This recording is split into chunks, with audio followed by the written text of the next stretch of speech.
Anana sa 200 ka miyembro sa rebuilding grupo ang misurrender sa otoridad sa Malapatan, Sarangani sukad 2019. Sa karon, nahimo na silang force multipliers alang sa safety and security forces sa lungsod. Ano ang report ni Abby Caballero?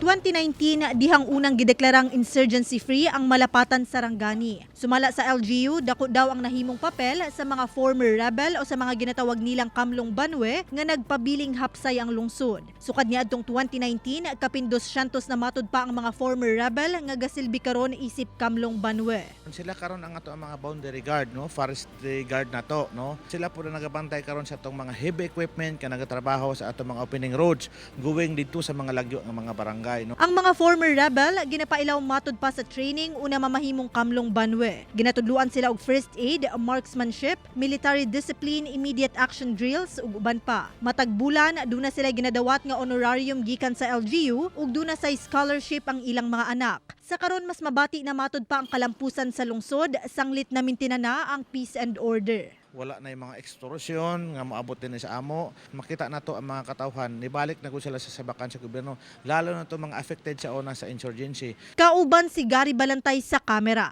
Ako si Abby Caballero para sa One Mindanao.